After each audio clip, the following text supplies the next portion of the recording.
this was my opportunity to get a rebirth because I was about to get evicted from the apartment because I paid my rent late 3 months.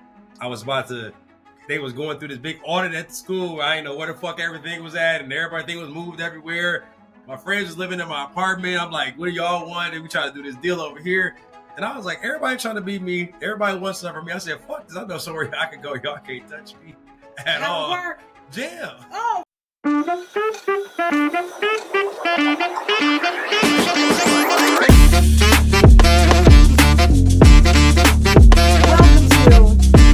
Welcome to, I don't even know where I'm looking at. Welcome to Protect the P. And today we're going to be talking about Protect the Process. And today I've got Dionne Webster Jr., my little brother. I think on a previous program I said there's 4 of us. There's Wendy, who I think is pretty smart. I think she's the smartest of all of us. Then there's little Donald. And this is little Donald. And he's very smart. Then there's Latoya, because my mother raised her on how to be taken care of by everybody. And that's some pretty powerful shit to be able to make that happen. Wouldn't you agree? And then I kind of look at myself as being the 4th, kind of the last one. And like I said, I am the attorney. But we're here. This is Protect the Process. And you were helping us with our process today. Mm-hmm. And you were trained in IT, and you've been trained in IT from the very beginning. Isn't that true? Yes. Okay. And that's all about the process. IT is all about the process. All about and how did I know that? Because you know how I knew that? Mm-hmm. You know how I knew to have the name of the show, Protect the Process? Because every morning I get up, I meditate, mm-hmm. I journal, I make my bed, I exercise, mm-hmm. okay? And I do some other things, I shower and all that kind of stuff. But the bottom line, as I do those things, and something said, you know what, for every show, give it a theme, give it something. Because it's called Protect the P, there are many words that begin with P. And I said, our next one, Donald's coming on, and I'm going to call it Protect the Process. Yeah. And who knew you got here late, but that's okay because you went to Capoeira. Mm-hmm. Yes. And bike riding. You came in after 2:30, but the bottom line is you had to jump into action. And what was that action? Helping the team get the podcast process together. That's true. And I'm very grateful for you because I did not know. You don't know what you don't know. No, but it's okay. But I like to always figure it out. Well, you don't need to know everything. You just need to know something. I just need to know the people who know. You would hope they know it too, but you just need to understand. You just need to know what you're trying to do, really. That's the key, right? Well, you got to know what the process is, because if you know the process, then you can understand where you go. I need to have the people who want to understand the process, who want to get to know it. I don't know. I don't know what people do. I know they want to learn. I don't know. I don't know what anyone wants to do but myself. I know that I have to be a person who can help people understand the process that I have to follow, and if they can't, they have to leave. I think a lot of things that you've done has been pretty amazing. And I'm saying overcoming challenges. And we have overcome challenges, right? I've overcome a lot of challenges. I think a lot of the challenges were self-imposed, but I still was able to realize them and do something different. So with that being the case, I want you to tell your little story. Not your little story, but it is a little story. It's too much to tell in a short period of time. Okay, let me ask you some questions. But yeah, because I would be writing a dissertation to tell about the wonderful journey it took for me to be where I'm at today on July 27, 2024. That would take all day. So I'd be a little bit more specific of the journey. Oh, okay, no problem. Because I've been on several journeys and several missions. Okay, this is re-identifications and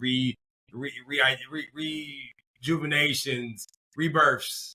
Yeah. I think that's if I had to say anything about my journey, it's the fact that I was never afraid to redefine myself and add on to myself and actually put myself in very uncomfortable situations so that I could see what I was fucking made of. And that's what my mom taught me, was to go see what I was made of. And that's my journey. It's like any obstacle, I jump right at that shit. So when I get kicked out of school, when I go to Okay. I know what we're going to do. I'm going to give you a word. And from that, first thing that comes to mind, but I want you to relate it to your journey. Okay. High school. You got 5 seconds to answer a question. You can't think about it that long. You like Latoya answering these questions. No, it's not even that. It's just like reunion shit. That's what's about to happen this year. College. Failure. Computer. Lifestyle. DUI. Lesson. California. Blessing. Nobody. Shit, lesson again. Shit, you know. Attorney. You.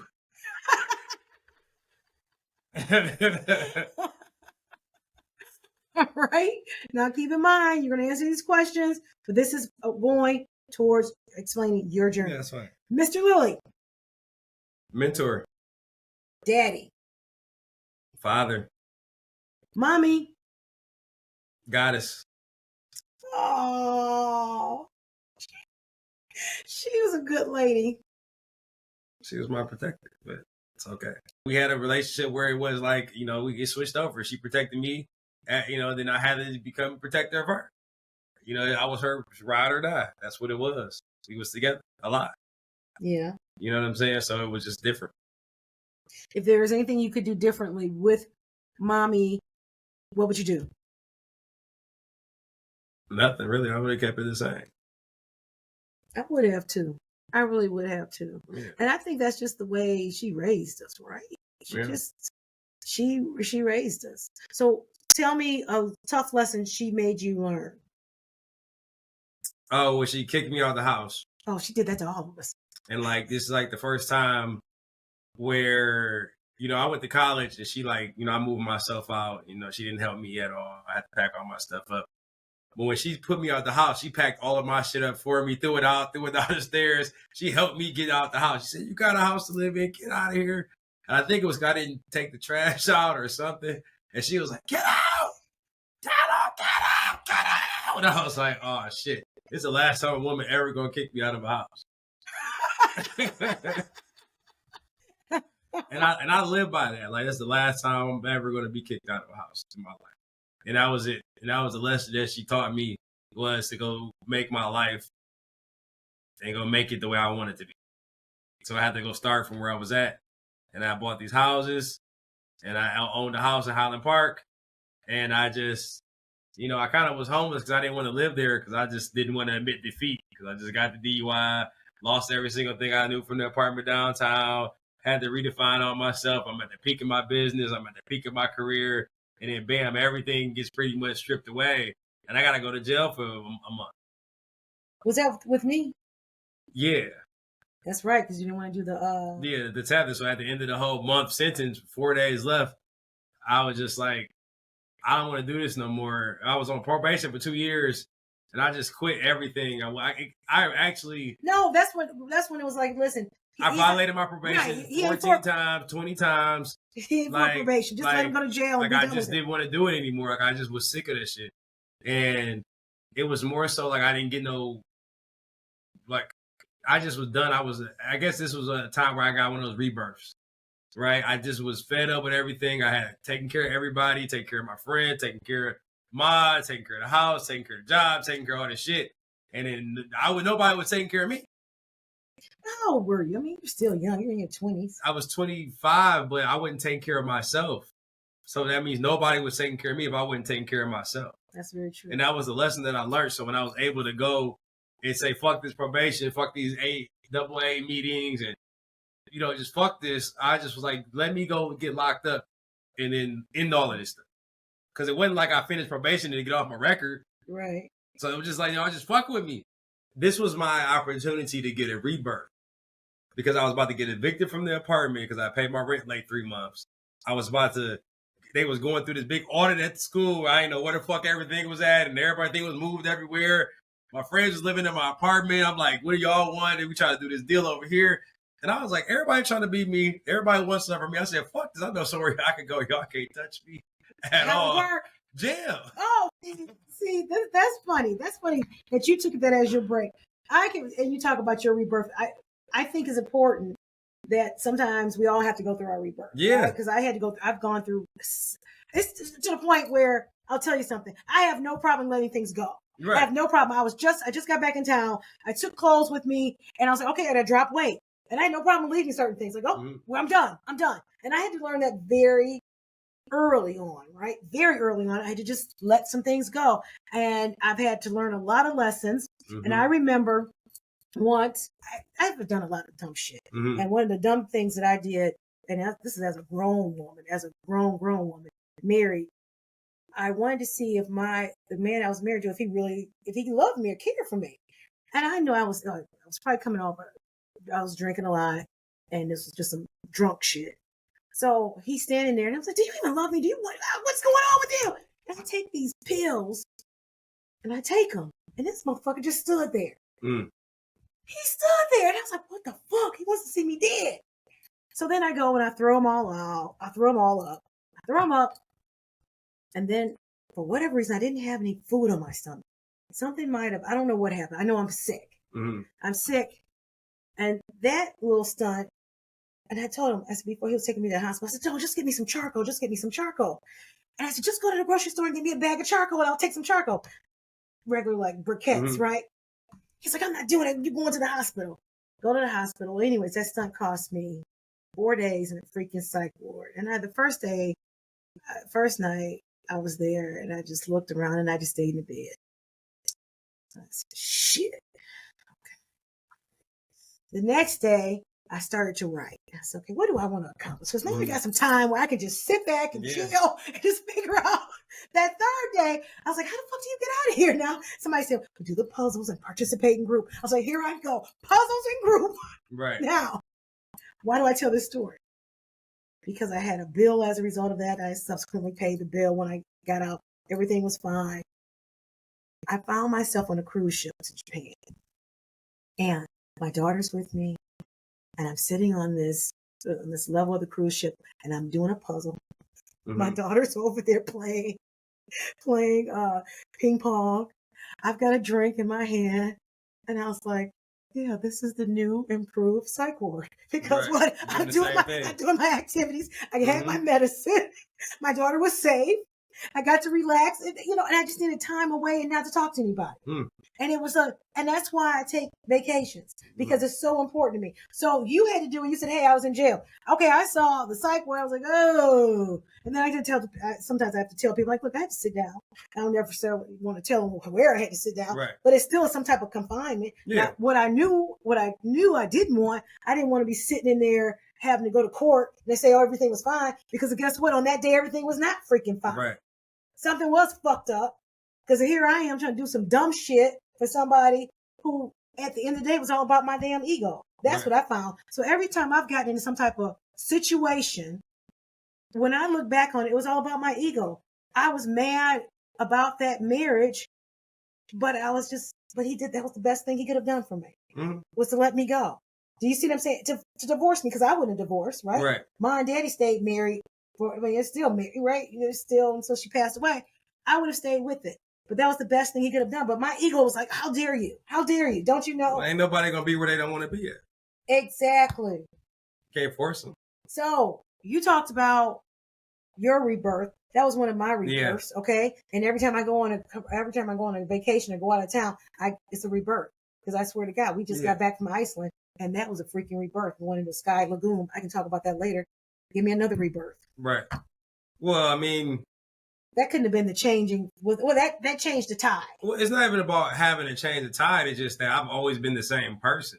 I just end up getting in certain situations where I have to rise to the occasion. So if you get in trouble, you eat your punishment, you live your life, and you learn how to. What can you take from a man that don't care what he has? So I've had nothing so many times that you can't ever threaten me with anything, because you can't take nothing from me, because I don't need anything. That's true. That's true. I have everything I need up here. So if you go, unless you're gonna kill me now, that's the only way you could take this. Right. That's right. I agree with that. So it's like, what can you do to me? Like, right. So that's what it taught me, to have gone to zero. So as I started to progress after these moments and found ways to become valuable, I start seeing that my value was becoming and going places and becoming valuable to what I'm doing, to find a way to help their process. So I made a name for myself by saying that Donald doesn't really need anything, but they could use what Donald's good at. So let me go help them. So I just started understanding that the journey for me is to help people get through their processes, because I'm so blessed, because I'm a man who doesn't need anything. That's pretty deep. And you've already broken down what that truly means. And while you were talking, I was thinking about something. Someone asked me, they said, why'd you get your hair done? How do you pay your car note? I said, I don't have a car note. Right. I said, the bottom line, I make sure everybody in here gets paid. That's my job, is to make sure I follow through what I say I'm going to. So you can pay, yeah. Right? So what does that mean? That means I've probably made some sacrifices, meaning I don't have to have a brand new car with a car note. Right. That's not important to me. Yeah. That's not my flex. It's not. I can drive that car out there. I know. I make sure she's clean every day. Right. Right? I keep gassing her. I get her the maintenance done. But that's not my flex. My flex is being able to take my daughter and educate her. My flex is to be able to provide for people's households. Yeah. To have a business that does bring in. So what are they asking you these for? Because that's a different story. It seems like it's an irrelevant conversation that you shouldn't have it with people who care. Like, it's like I am very stickler on, if you're talking about me, I have nothing for you to talk to me about myself for, because I'm with me every day. If you want to talk about yourself, I'll listen to you. But there's nothing you can tell me, because I have a connection with the divine Most High. There's nothing you can say to me. I'm already won. I've won every battle. So for me to come crush you with my might is a waste of my might. It's a waste, because I'm coming down with the wrath of God, and I'm only using that for a true enemy, not an envious person who's making me feel better where I'm at because they're jealous. So that jealousy actually bigs me up, because if I come use that energy to crush you, then God can come use that same energy to come crush me, because I crushed somebody who was not deserving of the crush. So now he's going to be like, why are you using all this power I gave you to crush a fucking ant? I made you a god. Why are you going to crush an ant? I made you God already. So you going to crush a fucking ant? That motherfucker was about to get crushed no matter what. You could have walked away. You could always walk away because I made you God. So if I made you a God, that means you go fight other gods. You go fight the real battles that exist. Not the peon battles, not the ant battles. And that's what that means when I say I need nothing. It's like I'm only here to fight this certain battle, and y'all don't want this shit. You don't want no smoke with me. You don't want none of this shit, because I'm bringing wrath. So I need to walk away from most situations. And that's kind of how I approach it, because God said you're a God. You're a divine being. You have this innate aura to you, right? So if the ant got to live his life, it's going to be on its own process that's going to take itself and hold itself accountable for what it's doing. As you go and do God's good work, you got to keep doing God's good work. And that shit over there. Oh, I know it. I'm not talking about, this is for general, not for you. No, what you're saying is absolutely true. Yeah. It's absolutely true. I cannot get caught. I don't have time to go back and forth about something that I already know what I'm doing. Yeah, your life is real. Your travel's real. The shit you've done is real. It exists already. So for people who that doesn't exist for, I mean, they got to go work to catch up. And you over there going back to go pick them up, doing sympathy. If you're doing that, that's sympathy. You know what I'm saying? If you want to crush them, keep moving fucking forward and crushing. If you want to crush somebody, crush ahead. Because if they behind you, you going back there. And I'm not going back. I'm not going back. I'm not going back. I got to go back here to crush you. And it's like the crush is, I see my back in the race. Because we all in some race or some kind of, me personally, the buildup of these things come from my spirit of giving and loving, right? I've always had so much abundance that I will always give everything I had away. And people would just be like, why are you giving all your stuff away? Was because I'm blessed, so I'm going to get 10 times more. I'm going to continually get more. So I don't know when the next time this person is ever going to have this chance. And if it's up to me to give it to them, here. So I'm about to have 100 of these. I know that. You know what I'm saying? I'm about to have 10 million of these. I have infinite abundance. So the love and give, to me, is like where I start to evolve in as I get older. Like that's where it's not about really myself. I completely understand. And the things that you're saying make a lot of sense, and they may go over some people's heads. But the nice thing about what we're doing here, it will be preserved. Yeah. Until the end of time. And just like you've got your people who give out nuggets along the way, and they write a book, they either give a talk, they do something, but they give out nuggets on how to journey, how to navigate this, what we call life. And the one thing that you'll find in most people, they're givers. Yeah. They're givers. Those that have, they're givers. And they want to. But those who also have, They're not gonna sit around and waddle in your. They're gonna tell you what you. Okay, I see your situation. I'm gonna tell you what I think you need to do. You can either do it or not, but I'm not gonna sit here and complain with you about it. I'm not gonna continue to go back and forth with something I've already told you because that's not my life. Yeah, and it's I'm telling you, do you want to get out of it? This is how to get out of it. Yeah. You want to stay in it? Then stay in it, but I'm not gonna continue to stay in it with you. I cannot. I don't go places with people at all. What do you mean you don't go places with people? Well, what I mean by that is I'm not going there with you. I'm not going to your waddling. Oh, yeah. I mean, I'm only going where I see winning is at. That's where I'm attracted to. So when I go places, I go with the wave, right? So I don't wave near that. That stuff doesn't like me. I'm too bright. That dark shit come around. I'm like, why are you so happy? You know what? Why are you smiling so much? You may have got. I'm telling you, we clearly got it. I don't know if you noticed in my office. National Geographic did this shoot, and they were talking about the sun. And inside the National Geographic was this poster of the sun. And when I saw it, I was immediately attracted. I was like, "This is me! Right. I am the sun!" And I put it on my wall.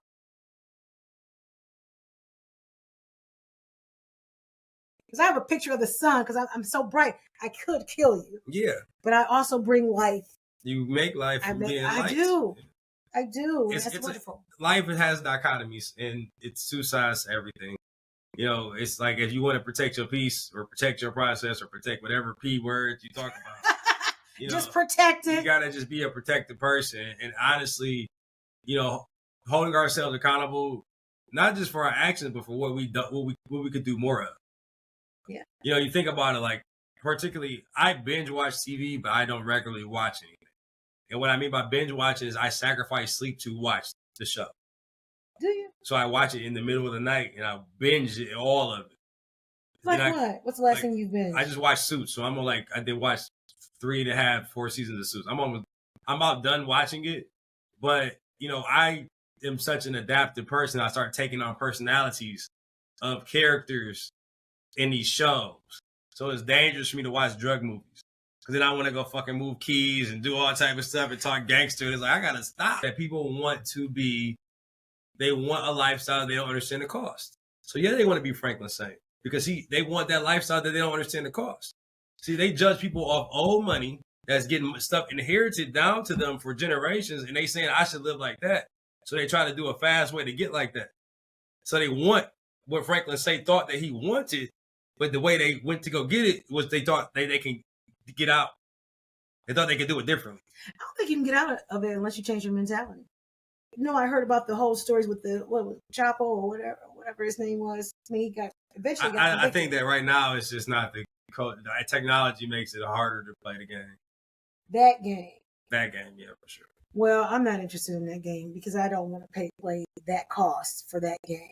Never been, and I don't even think I might have known people, but I didn't know if they were. I didn't know about because I was not the type of person that they would want to tell me. Yeah. What their business, if that was their business, they didn't tell me about it because. Well, they really will only talk to the people in their business. Right. So I never knew about it. So I was never really introduced to it. I've never had a friend who was a drug dealer. Is what I'm saying. Right. I've never had a friend who was a drug kingpin, and if they were, I didn't know it. Right. I didn't know. They didn't tell me about it at all. So I had no clue. Now I hate for somebody to come back and say it was me. I don't want to know. I do not want to know. I'm okay with that. I'm just looking dead in the camera, both of them. I don't want to know. Just live your life. Be free. Do what's best for you. And your family. And your family. That's what you do. Mm-hmm. I'm not here to judge. I have no heaven or hell to put you in. I can guarantee that. I have no heaven or hell to put you in.